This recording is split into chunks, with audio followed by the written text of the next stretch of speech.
Tapi bila kita panggil tu, duit tu bergerak. Masa bergerak tu disebabkan first time kan, kita orang pandang masing-masing punya muka. So malam tu memang kita orang tak boleh tidur. Satu dengar anjing menyalak-menyalak. Lepas tu tiba dengar macam orang ketawa. Orang ketawa. Lepas tu dengar macam tiba-tiba kan, diorang okey lah, kita nampak dia, oh dia ada kat atas ni, okey. So kita tengok lah masing-masing tengah kelang kabut, tu berlari nak turun semua kan. Tiba-tiba kat bawah tu, kita orang nampak diorang kat situ. Bayangkan satu permainan shilling yang bermula sekadar ikut trend, tapi akhirnya membuka pintu seluruh asrama hingga pelajar menjerit dan dirasuk beramai-ramai. Lebih menyeramkan, ada yang sanggup bermain guna darah sendiri. Dan sejak malam itu, makhluk yang dipanggil tak nak pergi. Apa yang berlaku bila permainan ini tak ditutup dengan betul dan benda itu mula menuntut perhatian. Di sini terdapat 5 kisah seram main Spirit of the Coin paling menakutkan di Malaysia.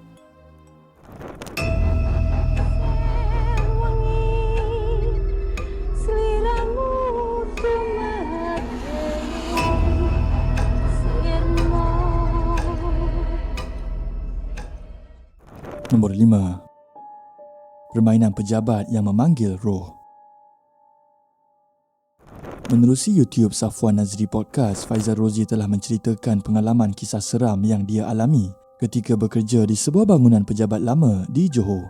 Katanya, supervisor dan kebanyakan staf di situ memang agak sempoi, suka bergurau dan tak ambil serius soal benda-benda mistik. Dan suatu petang selepas habis kerja, Faizal terlintas satu idea. Apa kata kita main game sebelum balik? Supervisor ketawa. Game apa pula? Faizal jawab perlahan, Spirit of the Coin.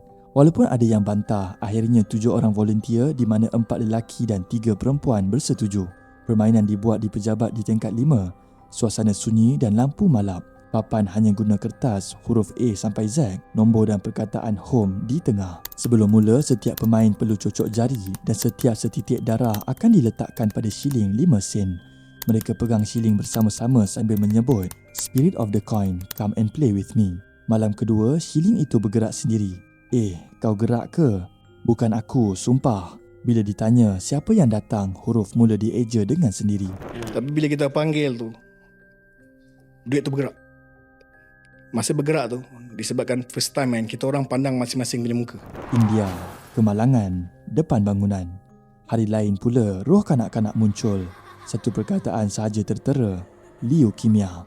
Hari ke-6 paling menyeramkan, shilling bergerak terlalu laju dan tangan terasa ditolak. Bila ditanya punca kematian, satu ayat terbentuk. Aku diperkosa. Salah seorang sempat bergurau, sakit tak masa kau mati?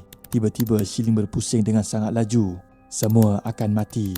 Aku akan ikut. Rakan itu cabut jari dan keluar ke tandas. Tanpa soalan, shilling bergerak sendiri lagi. Aku sekarang di belakang dia. Keesokan hari, rakan itu tak datang kerja. Bila ditanya, roh itu menjawab tepat. Dia menipu. Dia bercuti. Sejak hari itu, Faizal berhenti bermain. Kerana bila kita bermain dengan yang gaib, kadang-kadang ia akan menghantui selamanya. Bila terdiam, kau cakap terus terang.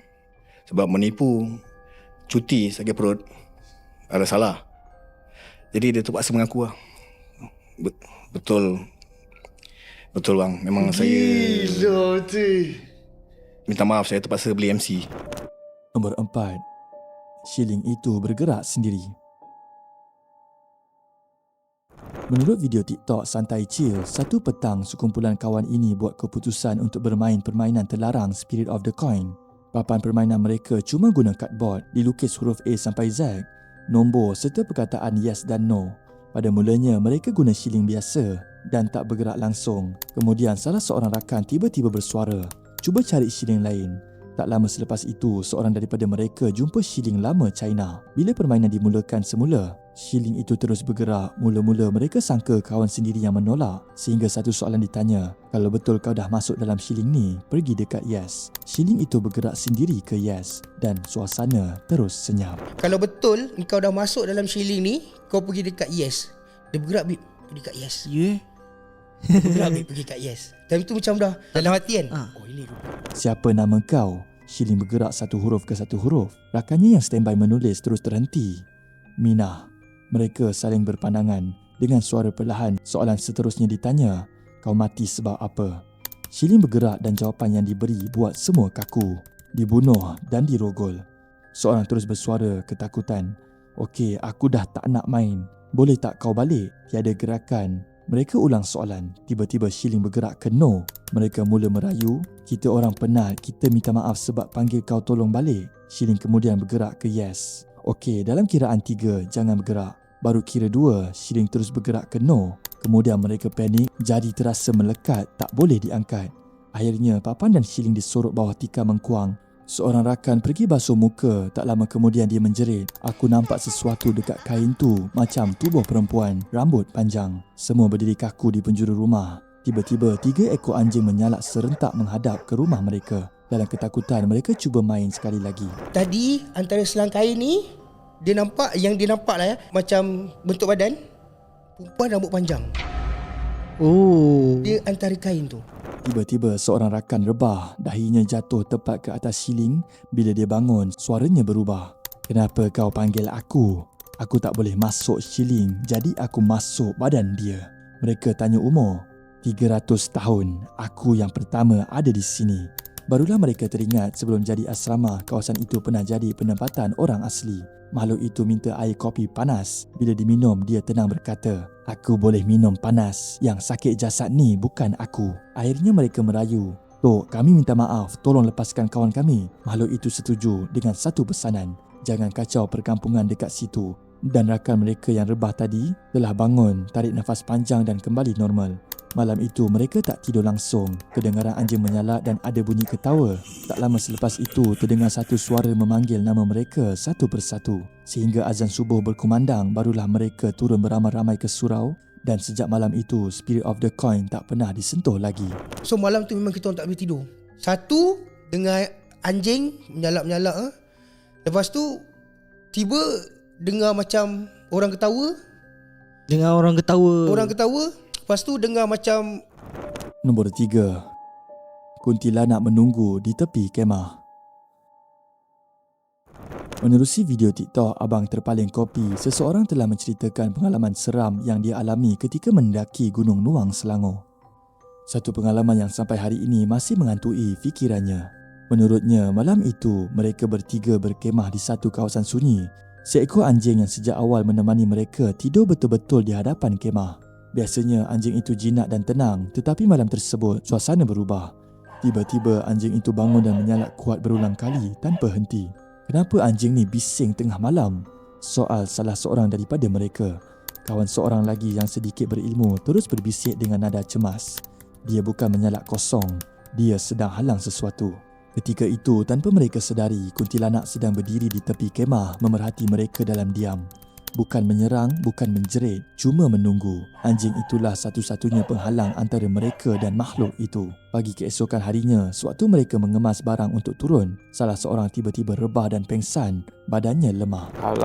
Dia halang. Dia kata ada someone kat situ. Hantu tu, kuntilanak tu dia tengah tengok kita orang kat kemah. Maksudnya dia tengah usah je, dia berdiri je. Seolah-olah ada sesuatu yang telah mengikut dan meragut tenaganya sepanjang malam. Beberapa hari kemudian, kawan yang berilmu itu bermimpi. Dalam mimpinya, makhluk-makhluk itu datang beramai-ramai lelaki, perempuan, tua dan muda. Dia berkata, rupanya dari bawah lagi mereka dah jemput kita. Mereka suka keadaan kita bertiga. Itulah sebabnya sepanjang pendakian, walaupun hari Ahad, Gunung Nuang langsung tiada pendaki lain. Semasa turun, mereka terdengar bunyi halus dari dalam beg, sedangkan tiada apa-apa yang bergantung. Kita sedang diikuti, kata kawan itu perlahan.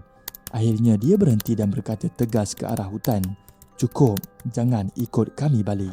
Waktu perjalanan, ada satu bunyi macam ting, ting, ting. Itu sebenarnya diorang ikut. Yang suka sangat ni diorang ikut. Memang diorang suka semain dengan kita orang. Maksudnya kehadiran kita orang tu diorang suka sampaikan diorang nak ikut. Dia membaca sesuatu dan bunyi itu terus hilang. Sampai ke bawah barulah mereka sedar satu perkara yang paling menakutkan sepanjang turun. Hanya mereka bertiga yang berada di Gunung Nuang dan sehingga kini mereka masih tertanya-tanya siapa sebenarnya mereka yang datang malam itu. Nombor 2. Permainan Shilin membuka pintu asrama. Menurut video TikTok Pakcik Kerusi Batu, seorang ustaz menceritakan pengalaman seram yang dialaminya sewaktu memberi ceramah di sebuah sekolah. Sewaktu ceramah, semuanya tenang, tak ada apa-apa yang pelik sehinggalah selepas Isyak. Selesai ceramah, 3 orang guru datang kepadanya. Seorang daripada mereka bersuara perlahan, "Ustaz, boleh tak kita pergi makan dulu?" Nada suaranya macam terdesak. Selesai makan, wajah mereka berubah. Seorang guru memberitahu, "Ustaz, sebenarnya ada pelajar kena rasuk. Dah beberapa hari jadi, dekat seminggu. Menurut Ustaz, kalau mahu berubat, perut tak boleh lapar sebab letih untuk melawan." Ada budak kena rasuk ni Ustaz. Saya Ustaz tolong boleh tak? Oh sudah lah. Tak apa dia tak apa. Makan nasi dulu kata. Buat satu kita makan dulu. Nak lawan perang dah makan dulu. Kalau lapar tak boleh lawan. Rupa-rupanya pelajar asrama itu bermain satu permainan pemanggilan makhluk halus guna duit shilling, ikut trend yang mereka tengok dalam YouTube. Mereka panggil tapi tak tutup permainan itu dengan betul. Sejak hari itu Ustaz, setiap malam ada yang mengamuk, kata guru itu. Pelajar menjerit, melawan, mencuri, malah ada yang berlari dalam gelap sambil ketawa. Peliknya malam itu semuanya senyap. Tiba-tiba dari hujung asrama satu jeritan nyaring kedengaran. Dia dan seorang ustaz sekolah itu melangkah masuk dan difahamkan 5 orang pelajar yang terkena kerasukan. Waktu itu bau hanyir menusuk hidung. Seorang pelajar duduk mencangkung di penjuru dan kepalanya tunduk. Dia teriak ya. Sepi tanya, "Awak teriak eh?" Teriak. Oh teriak. Ada gitu lah.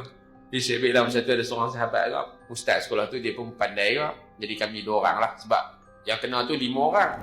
Bila ustaz baca ayat kursi, pelajar itu mengangkat muka dan berkata dengan suara garau, "Lama kami tunggu Ustaz." Malam itu rawatan mengambil masa berjam-jam.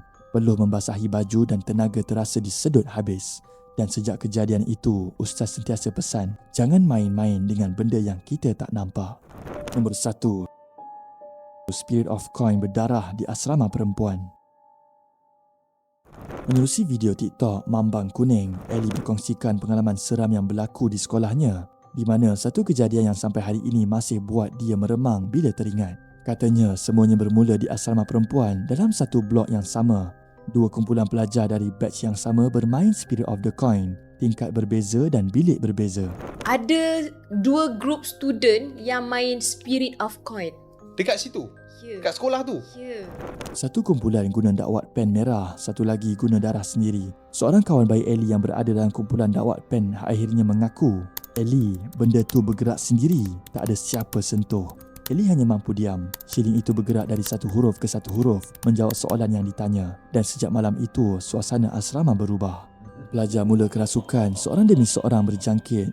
Dan warden lelaki yang digelar Papa turun tengah malam untuk merawat. Semua pelajar diarahkan berkumpul di bawah blok dan masa itulah Ellie nampak sesuatu yang tak masuk akal. Sekumpulan pelajar yang jelas berada di tingkat paling atas, tiba-tiba muncul di bawah. Tiba-tiba kan, diorang okey lah kita nampak dia, oh dia ada kat atas ni, okey. So kita tengok lah masing-masing tengah kelang kabut, tu berlari nak turun semua kan. Tiba-tiba kat bawah tu, kita orang nampak diorang kat situ. Ellie berbisik kepada kawannya, diorang dah turun ke? Kawannya berbalas perlahan, "Aku nampak diorang kat atas tadi. Kalau bukan diorang, siapa yang berdiri dekat atas tu?" Keesokan hari, mereka sangka semuanya sudah berakhir. Tapi rupa-rupanya, benda itu ikut ke sekolah. Dalam kelas bengkel, seorang pelajar tiba-tiba buka tudung, suara berubah dan badan meronta. "Cikgu, dia kenapa ni?" jerit pelajar lain. Eddie sendiri diminta jaga pelajar itu ketika dibawa ke bilik ustazah. Bacaan ayat suci dibuat dan tiba-tiba kawan baik mangsa pula menangis tanpa sebab. Rasuk itu berpindah hingga akhirnya dua-duanya dipulihkan dan dihantar pulang. Dan kini sekolah kembali tenang. Kawan baik dia tiba-tiba nangis. Alamak, kenapa Jangkit! Oh, okey, tak dapat. Jangkit! Menangis lah. Nangis. Dia dekat sini nak tolong sebenarnya. Ya, kawan baik dia.